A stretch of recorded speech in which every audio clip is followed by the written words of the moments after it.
दोस्तों, फिर एक बार स्वागत करते हैं आपके विदर्भ के नंबर 1 चैनल विदर्भ सम्राट में। हाल ही में नगर परिषद और नगर पंचायत के चुनाव होने जा रहे हैं। गोंदिया के नगर परिषद के चुनाव का महत्व ही कुछ अलग रहता है। आज हमारे साथ हैं डॉक्टर प्रशांत कटरे जी। नमस्ते।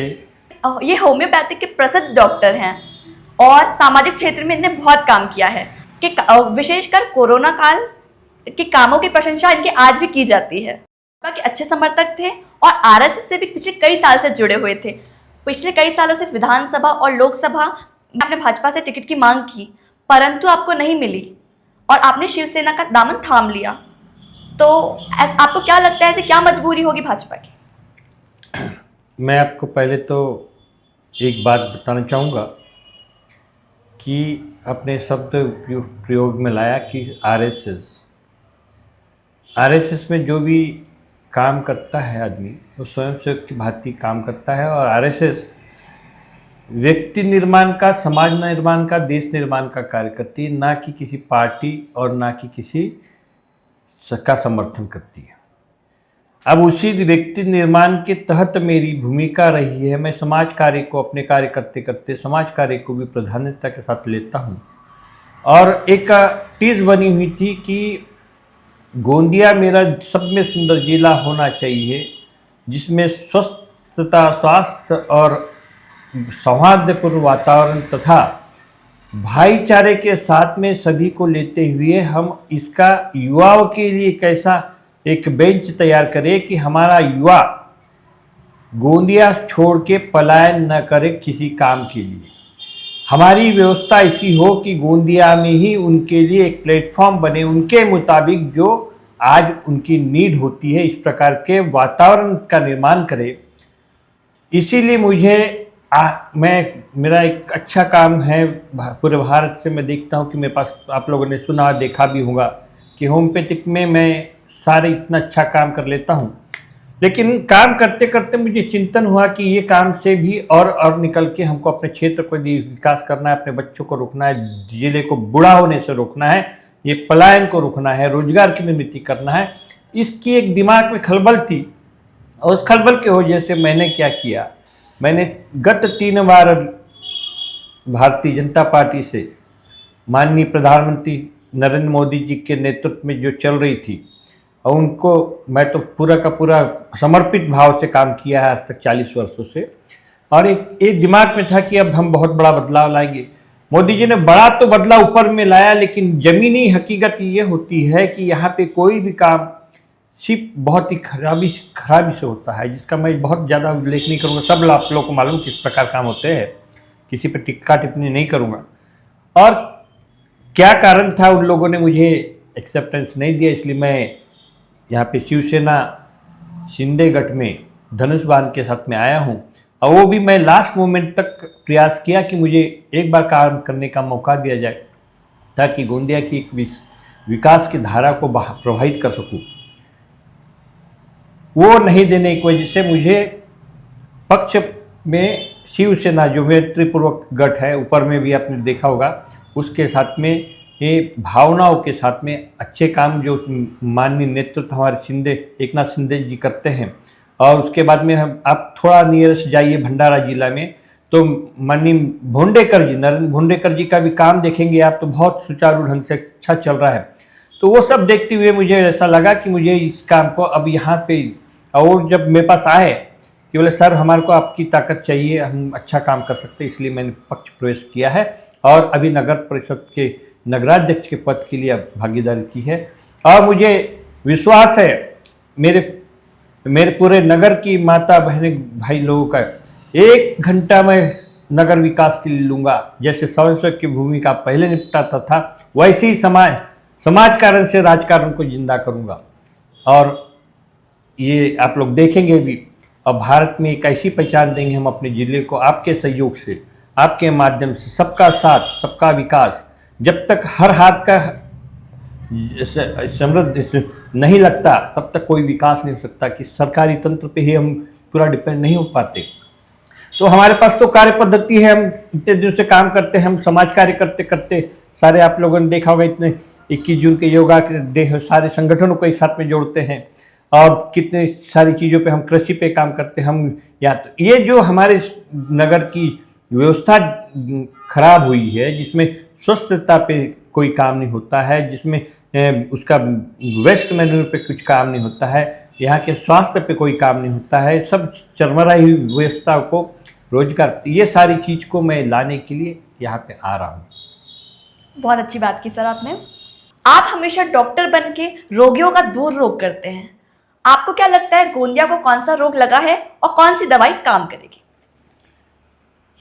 गोंदिया को जो रोग लगा है वो बड़े पूंजीपतियों का जो रोग लगा है, वो रोग से निकालकर मैं सामान्य जनमानस को उसकी भागीदारी वहाँ पे लेने के लिए पूरा भरसक प्रयास करूँगा। ये रोग से जब निकल गया तो हमारा गोंदिया सब में अच्छा हो जाएगा, क्योंकि इनके हाथों में ताकत होती तो शायद अभी तक गोंदिया 70 वर्षों के इसमें आपको देखा होता है कि यहाँ पे न जो हमारी शिप नाली पे हम अभी बात करते हैं, हमारी कचरा पद्धति, ये तो कितने सालों की पहले हो जाना था। अभी हमको इससे आगे बढ़ना था। इससे आगे बढ़ने के लिए हमको क्या करना चाहिए?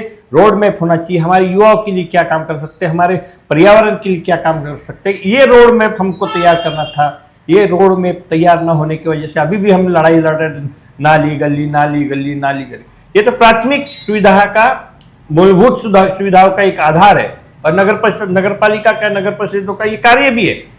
ये सुविधा ही हम 70 वर्षों से प्रोवाइड नहीं कर पाए, पानी अच्छा नहीं दे पाए, बिजली अच्छी नहीं दे पाए, रोड अच्छे नहीं दे पाए। क्या कारण है ऐसा? इसमें हमको सभी जनमानस को भी सोचना पड़ेगा कि क्या कारण है इतने वर्षों से हम यही चीज भुगत रहे हैं। उस चीज को उस निवारण हेतु मैं आपसे वचनबद्ध हूं कि ये केवल प्राथमिकता से जो किए जाने वाले कार्य, इसको तो निकालेंगे, लेकिन अभी जो हमारा गोंदिया जिला, मैं आपको पहले ही बोला कि बूढ़ा होते जा रहा है, उस पर पहला फोकस होगा कि स्वस्थता, स्वास्थ्य और जन सौहार्द, सभी लोगों का भाईचारा, जाति धर्म भेद से सब हटके एक ऐसा भाईचारा बनेगा और एक ऐसा गुलदस्ता बनाएंगे, और युवाओं को यहीं पे रोजगार मिले उसका भरसक प्रयास करूंगा। और जो पार्किंग की व्यवस्था देखा होगा आपने, हर जगह चरमरा सी गई है, ऐसा लगता है कि कहाँ से जाएंगे, क्या करेंगे। लेकिन उस पर भी हमको क्या करना है, उसकी कंपाइलिंग करना पड़ेगा नगर योजनाओं में। जैसे बैंकों की हम देखते इधर उधर पार्किंग होती है, उसको एक जगह एक मॉड्यूल तैयार करके हम व्यवस्थित ढंग से यदि करते हैं, सारी बैंकों का एक ही जगह पर निवारण करते हैं, तो पार्किंग व्यवस्था से लेके देश, जो गोंदिया शहर में जो हम देख रहे चरमराई व्यवस्था, ऐसी व्यवस्थाओं को बाहर निकालने में हम सामर्थ्य पूर्वक सफल होंगे, इतना मेरा मानना है। बस हमको नियोजन करने की जरूरत है, और बाकी तो सब देखिएगा आप लोग। गोंदिया को नंबर 1 करने की बात तो बहुत लोगों ने की है, परंतु ऐसा हुआ नहीं है, तो कैसे जीतेंगे आप जनता का विश्वास?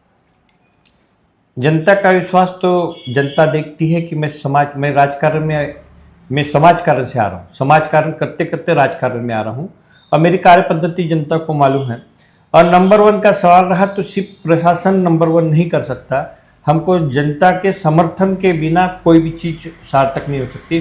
तो हमारे पास में जनमानस की शक्ति इतनी बड़ी है कि वो खुद ही निकल के हमारे साथ में कंधे, क्योंकि हमारे भाव ही ऐसा है कि हमको अपने गोंदिया को स्वच्छ गोंदिया, स्वास्थ्यपूर्ण गोंदिया, सौहार्दपूर्ण गोंदिया, और उसमें नई व्यवस्था युवाओं के लिए करना। ऐसी व्यवस्था को जब जोड़ेंगे, कंपाइल करेंगे, उनका रोड मैप तैयार करेंगे, व्यवस्थापना तुम्हारी पार्किंग की करेंगे, तो एक सुंदरता के साथ में जब करेंगे, सारी चीज़ का गठजोड़ करेंगे, तो ऐसा हमें एक सुंदर गुलदस्ता तैयार करके तब गोंदिया नंबर 1 बनेगा। ऐसा नहीं कि मैं बोल दिया नंबर 1।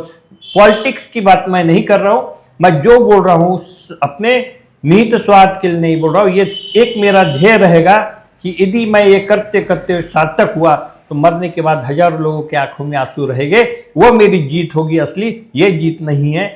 किन मुद्दों पे आप चुनाव लड़ेंगे? मेरे मुद्दा रहेगा पहला तो स्वस्थता, सफाई का पहला जो हमने अभी घन कचरा है उसका निवारण हो, उस पर हम जितना अच्छे से काम कर सकते हैं उसका हम काम करेंगे। उससे बायोमास एनर्जी करके हम उसका एनर्जी का निर्माण करेंगे, इस पे हम पहला काम, ताकि हमारी गंदगी हमारे पास में एनर्जी के रूप में हमको वेस्ट प्रोडक्ट जो निकलेगा वो एनर्जी के रूप में हमको ऊर्जा का, उससे भी पैसा नगर परिषद को मिलेगा, उससे जो मैन्युअर निकलेगा उससे भी पैसा मिलेगा। तो नगर परिषद का हमारा, नगर पालिका का हमारा इसमें फायदा होगा। तो हमारा कचरे फेंकने वाली पद्धति पे घर घर जो हम ये जमा करते वो भी हमारी समस्या ऑटोमेटिक सॉल्व हो जाएगी। दूसरा मुद्दा रहेगा एजुकेशन। जो हमारी एजुकेशन प्रणाली शहर में ठप सी हो गई है उसको हम फिर से जीवंत करेंगे, क्योंकि वहाँ पे जो टीचर्स है एकदम एक्स्ट्रा ऑर्डिनरी नहीं है, एकदम क्वालिफाइड टीचर्स है। ऐसे टीचर्स को पाठ्यक्रम देके फिर जैसे मैं सब म्यूनसिपल स्कूल से पढ़ा जहाँ से मेरिटोरियस लोग बच्चे निकलते थे, वैसी उसी जगह से मैं निकला हूँ। तो वैसी जीवंत शालाओं को फिर से हम ये करेंगे और ये गोंदिया को जीवंत करने का, अच्छे बच्चों की एजुकेशन प्रणाली पे काम करने का हम पूरा भरसक प्रयास करेंगे। स्वास्थ्य सेवा चरमरा सी गई है जो हम लोग देखते हैं रात दिन, उस पे हम काम करेंगे, ये हमारा मुद्दा होगा। और एक सौहार्दपूर्ण वातावरण, सारा भाईचारा सारे समाज बंधुओं को लेके जो एक रोड मैप तैयार करेंगे, वो आप बाद में यदि हमको मौका मिला तो हम जरूर ये आपको करके दिखाएंगे। ये वादा नहीं, ये मेरा निश्चित दृढ़ संकल्प है आप लोगों से, इतना कहूँगा, अपने शब्दों को विराम दूंगा। आज हमने बात की शिवसेना गुट के डॉक्टर प्रशांत कटरे जी से। आपको ये हमारा एपिसोड कैसा लगा? लाइक कीजिए, कमेंट कीजिए, शेयर कीजिए और देखते रहिए विदर्भ का नंबर 1 चैनल विदर्भ सम्राट।